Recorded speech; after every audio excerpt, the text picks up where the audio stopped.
Do you know that most individuals that are addicted to substance never planned or wanted to be addicted? Honestly, they never thought they would become addicts. But this is what you should know. I'll be using alcohol as an example to illustrate why addiction is a phase. You just see yourself going through that phase until you become an addict. And that's what most of those individuals never knew. Just like you have stages in growth, you don't have a choice. You see yourself growing.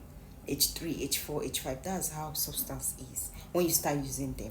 So, as I said earlier, most individuals that are addicted, they never wanted to be addicted. Now, in phase 1, an individual would want to just take a tiny piece so he or she can feel better.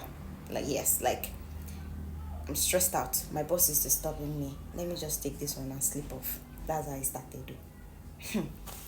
Then they continue without attacking the main problem. They continue to rely to a point it gets to the next stage where they will be having blackouts.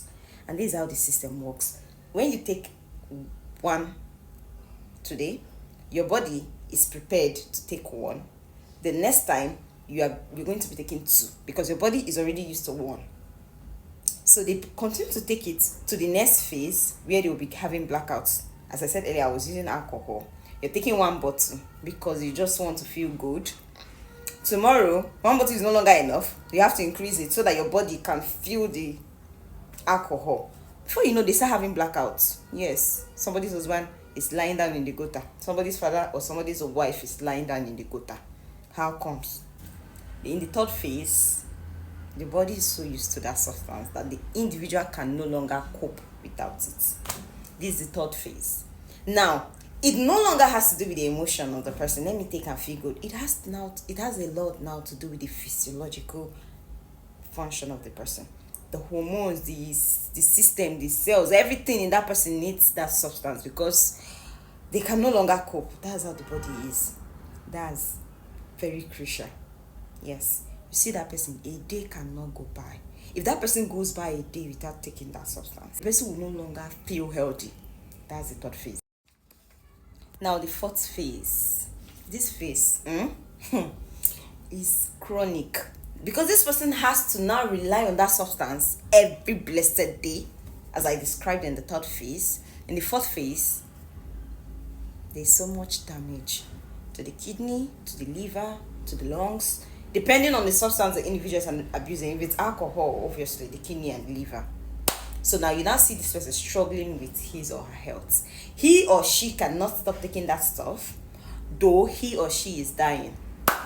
Now, this is how you should understand addiction. Addiction is never planned. No sane person would want to be an addict and go into addiction. They start with a very tiny step. Over time, the person becomes so addicted, his life or her life revolves around that substance. Now, if you're on that step, regardless of the stage you are, it is very important you seek for help. Yeah, you go to the hospital, you seek for help from the health practitioners. Even if you're in the physiological stage, that is the third stage I told you, that your body cannot function without alcohol. If you don't take alcohol, you almost want to give up.